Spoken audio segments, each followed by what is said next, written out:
And any good name punk crew ain't ever gonna be caught dead not supporting Black Lives Matter, not supporting the people, our brothers, our sisters, our siblings. That's not the punk way of life. Fuck that. But getting that out of getting that out of the way, like, for those of you tuning in to me, giving me a chance at this charity stream, like I said, first time doing this, so I apologize if it's not that clean, not that neat. I don't articulate the things that I've spent all day thinking about. But I've got a lot to say, so I'm gonna start this stream with what I want to say. And admittedly, I've been stewing over a lot of this today, and I want to do it carefully. And Amber over here made me she made me do the Wonder Woman pose, which is where you put your hands on your hips and you stare straight forward and you puff out your chest. I did that for a little bit before this, so I'm hoping that channels some power into me right now. So just as a recap of what's going on, in case anybody is coming over, is tuning in from the UK or somewhere else that's not really on on top of what's going on in America here in the States.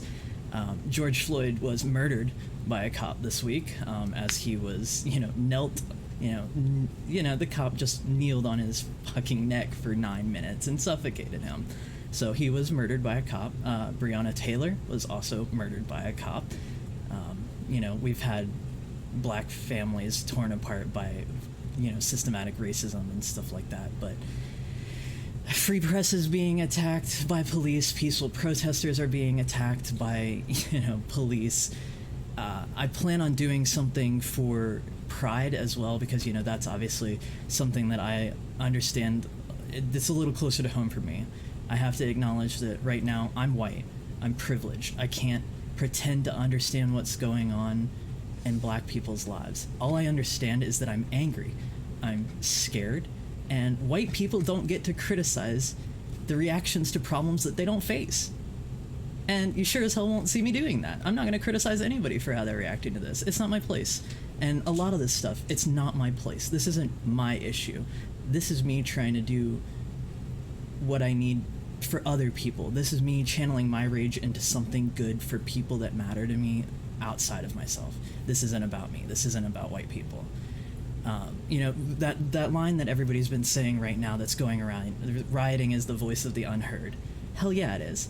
It's a catalyst of change. For everybody that wants to diss on rioting, okay, it's not senseless, first of all, because the American Revolution started with it. If you want to go Boston Tea Party, classic example. The Civil War, Berlin, women's rights, gay rights. Don't tell me gay rights weren't started at Stonewall when black POC and trans people threw that first brick. Like, that I can get personal with, because, like, trans people like me have our rights because of POC people that started Stonewall. Like, don't even come at me about that. Civil unrest is something that's been part of history forever. It's a catalyst for the changes that we need to see.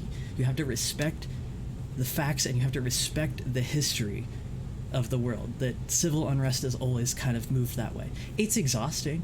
We've all lived through, at this point, I'm 30, I've lived through so many historical events at this point that I just kind of want it to stop. Like, can we get, like, 1 year where we don't live through a major chapter of a history textbook? I'd be fine with that, but, like, we can't pretend that it's not happening.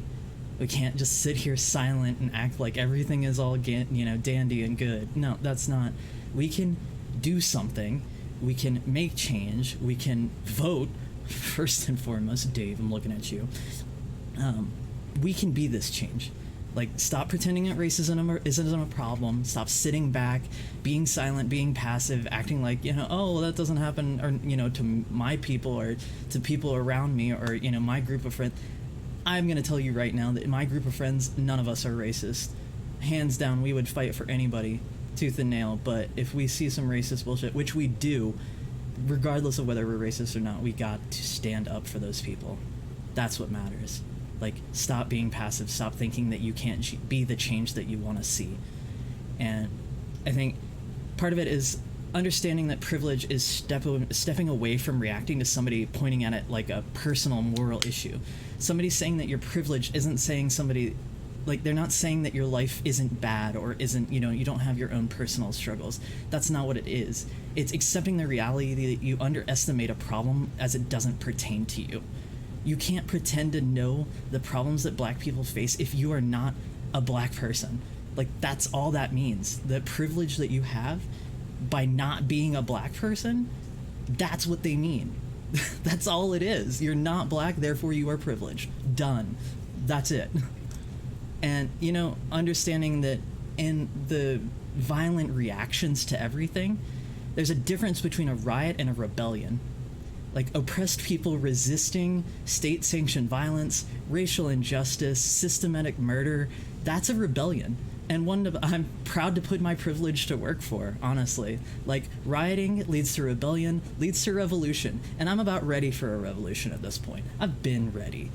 Ever since I marched in 2011 and I first had my first taste of real activism, I've been ready for a revolution. You can bet it.